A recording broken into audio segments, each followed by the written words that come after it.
حضرت امام حسین علیہ السلام نے دیکھیے گا ذرا، اب جب کہا نا اس سے ولید سے جو گورنر تھا، قربان جاؤں، یہ صرف اس کا جواب نہیں ہے، یہ قیامت تک کے حسینیوں کی تربیت ہے جو عرض کرنے لگا ہوں لفظ۔ اس نے کہا تھا حسین یزید کی بیعت کیجئے، آپ نہیں کرنی تھی تو جواب دے دیتے میں نے نہیں کرنی، یہ بھی اچھا جواب تھا، نہیں کرنی میں نے نہیں، فرمایا میرے جیسا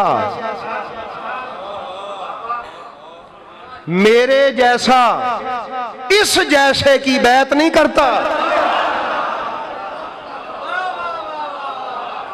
فرمایا قیامت تک کے حسینیوں، اگر میری تعلیمات پر عمل پیرا ہو تو میں نے تمہیں اپنے جیسا کہا ہے، اور جہاں یزیدیت ہو قیامت تک کے لیے وہ یزید جیسے ہیں، قیامت تک یاد رکھنا حسین جیسا یزید جیسے کی بیعت نہیں کرتا۔ یعنی جس کی نظر میں اللہ کی توحید کی بلندی مطلوب ہو، جس کی نظر میں رسالت کی بلندی مطلوب ہو، جس کی نظر میں ولایت علی کا نفاذ مطلوب ہو، جس کی نظر میں اسلام کا بقا مطلوب ہو، میرے مولا حسین نے اس کو فرمایا میرے جیسا۔ اس کو کیا فرمایا؟ میرے جیسا۔ اور جس کی منشا یہ ہو کہ حق اور باطل کو ملا دوں، آہستہ آہستہ حق کو اور باطل کو ملا کے باطل ہی حق کر کے دکھا دوں، وہ یزید جیسا ہے۔ میرے مولا حسین نے فرمایا مجھے سمجھو اور مجھ سے سیکھو، میری تعلیمات پہ عمل پیرا ہو، پھر رب تمہیں یہ فیض عطا فرمائے گا کہ تم بھی کسی وقت کے یزید کے سامنے نہیں جھک سکو گے۔ یہ تربیت تھی۔ آئے ہائے بلے بلے بلے بلے بلے۔ اب عمر ابن سعد کا جملہ سنیے گا، قربان جاؤں میں۔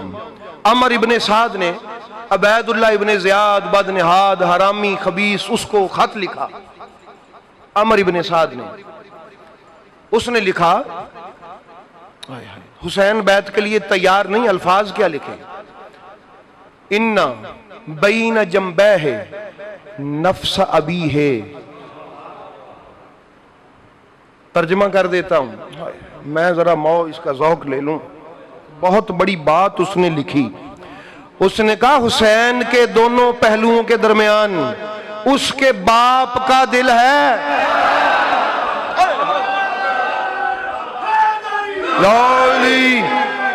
اس کے دونوں پہلوؤں میں اس کے باپ کا نفس ہے۔ نفس کیا ہے؟ اور یہ کون سا نفس ہے؟ جو بکتا نہیں ہے۔ علی کا نفس کبھی بکتا؟ اگر بکے تو جنت لیتا ہے، اس کی قیمت ہی جنت ہے۔ ان اللہ اشتری من المؤمنین انفسہم بان لہم من الجنہ، یہ ہے۔ اس لیے احباب گرامی اس نے لکھ دیا علی کا بیٹا ہے، اور اس کا نفس بھی نفس علی کی طرح ہے۔ وہ کیا کہتا ہے؟ وہ کہتا ہے لا یبایع مثلہ، لا ابایع مثلہ، میں اس جیسے خبیث کی بیعت نہیں کرتا۔ اور ایک لفظ میں لکھا ہے لا یستسلم، وہ کہتا ہے کہ میں یزید کو تسلیم ہی نہیں کرتا۔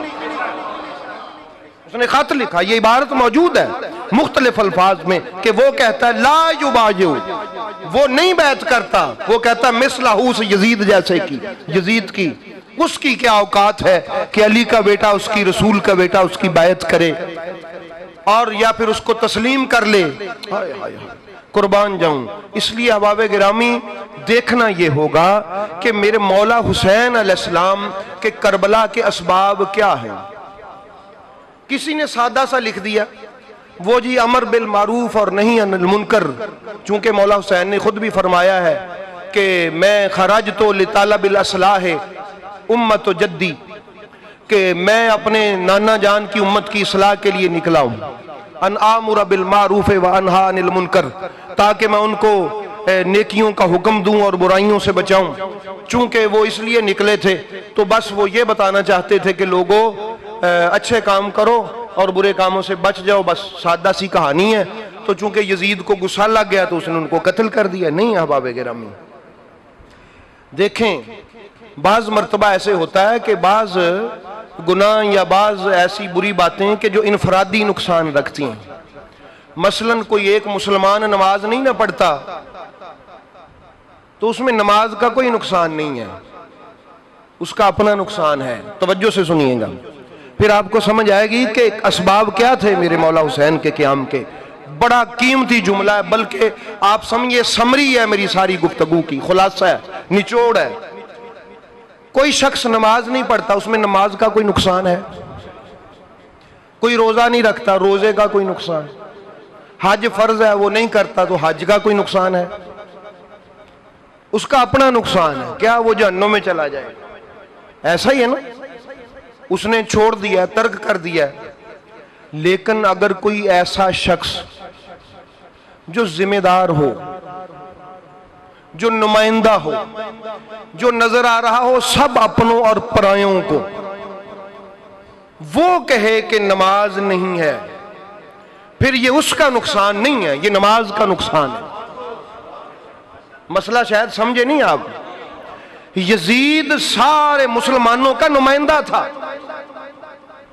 اس کو نمائندہ بنا کے تخت پہ براجمان کر دیا گیا تھا. یزید کو اس سے بڑی امت کی بدبختی اور کیا ہو سکتی کہ یزید جیسی لعنت کو تخت دے دیا گیا اور بٹھا کے کہہ دیا گیا یہ سارے مسلمانوں کا نمائندہ ہے. اب عام آدمی اگر نماز کے، زکوٰۃ کے، حج کے، حلال کے، حرام کے، زنا کے، سود کے ان معاملات کو دیکھتا ہے یا نہیں دیکھتا تو یہ اس کا اپنا نقصان ہے. لیکن اگر مسلمانوں کا بادشاہ دین کی ان باتوں کو خراب کرنے لگے، نماز، زکوٰۃ، ان کی ٹائمنگ اور حلال و حرام کو الٹ پلٹ کرنے لگے، پھر یہ اس بادشاہ کا نقصان نہیں تھا، یہ نمازوں کا نقصان تھا، یہ اسلام کا نقصان تھا، یہ دین کا نقصان تھا. یزید انفرادی حیثیت کا حامل نہیں تھا، یزید اجتماعی حیثیت کا حامل تھا. اس کو سارے مسلمانوں پر بادشاہ براجمان کر دیا گیا. اس کو پکڑ کے اس لعنت کو مسلمانوں پر مسلط کر دیا گیا. تاریخ کے اوراق اس بات کے شاہد ہیں کہ گن پوائنٹ پر یزید کی بیعت لی گئی. گن پوائنٹ پر.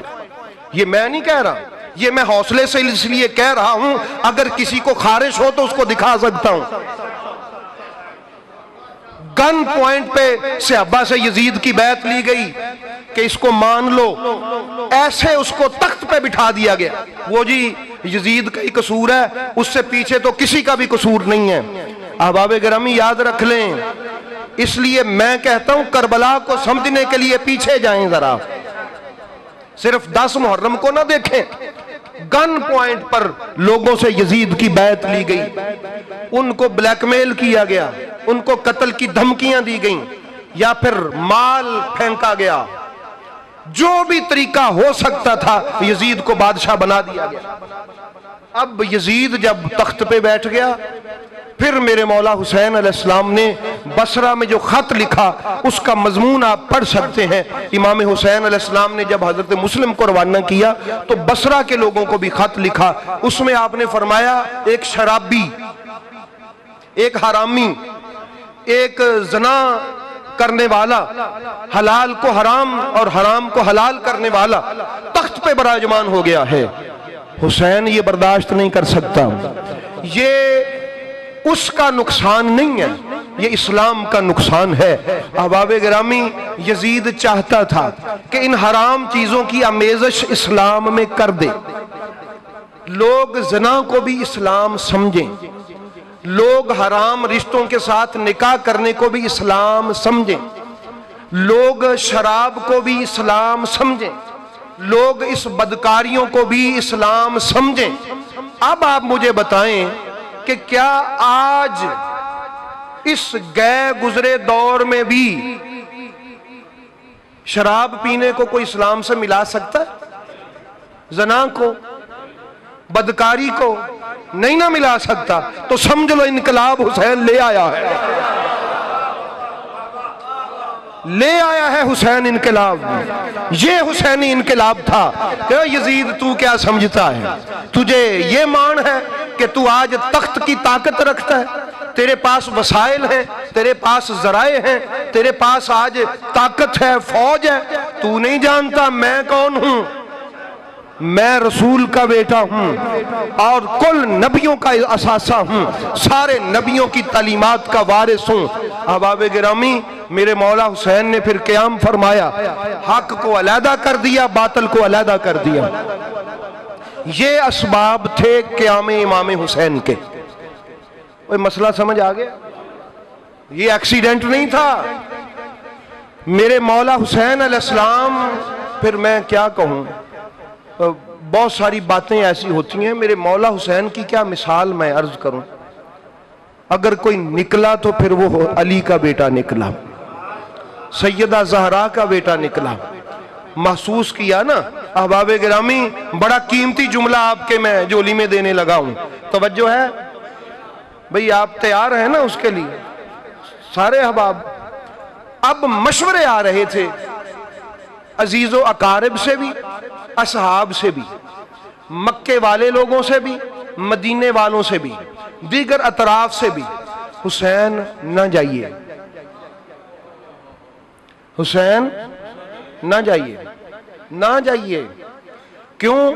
حسین پاک کی شہادت ایک مشہور واقعہ تھا، نبی پاک نے ہر اپنے پرائے کو بتایا ہوا تھا کہ کربلا میں اس طرح حسین علیہ السلام کی شہادت ہو جائے گی، پتا تھا نا سب کو۔ اچھا، اب سارے اس فکر میں حسین نہ جائے۔ کیوں؟ کیا چاہتے تھے سارے؟ حسین بچ جائے، حسین علیہ السلام بچ جائیں۔ سمجھ آ رہی ہے؟ نہ جائیں حسین، کیوں؟ تاکہ بچ جائیں۔ حسین فرما رہے تھے تمہیں فکر ہے حسین کی جان بچ جائے، مجھے فکر ہے ایمان بچ جائے، مجھے فکر ہے تمہارا ایمان بچ جائے، تمہیں فکر ہے حسین کی جان بچ جائے، مجھے فکر ہے امت کا اسلام بچ جائے، نانا کا دین بچ جائے۔ تم مجھے بچانا چاہتے ہو، اور دنیا میں تو میرے نانا بھی نہیں رہے، میری عمر 40 سال 60 سال 70 سال 80 سال 100 سال ہو جائے گی، 200 سال ہو جائے گی، پھر بھی تو حسین کو دنیا سے جانا ہی پڑے گا نا۔ یہاں بچا کون ہے؟ میں بچنا نہیں چاہتا، میں قربان ہو کے دین کو بچانا چاہتا ہوں، اسلام کو بچانا چاہتا ہوں۔ تمہیں میری فکر کھائے جا رہی ہے، کیونکہ رسول معظم کا بیٹا تھا نا، تمہیں میری فکر کھائے جا رہی ہے، میری فکر کہ حسین کو کچھ نہ ہو، مجھے دین کی فکر کھائے جا رہی ہے کہ دین کو کچھ نہ ہو۔ تم کہتے ہو حسین بچ جائے، میں چاہتا ہوں تمہارا اسلام بچ جائے، تمہارا دین بچ جائے، اس لیے میں نکلا ہوں۔ میں چاہتا ہوں میں جاتا ہوں تو چلا جاؤں، میرے پتر قربان ہوتے ہیں تو ہو جائے، میرا اکبر قربان ہو جائے، میرا اصغر بھی چلا جائے، میرے قاسم بھی چلا جائے، میرے سارے چلے جائیں، میرے انصار و صحاب چلے جائیں، لیکن دین بچ جائے۔ حسین کی یہ پروگرام تھا۔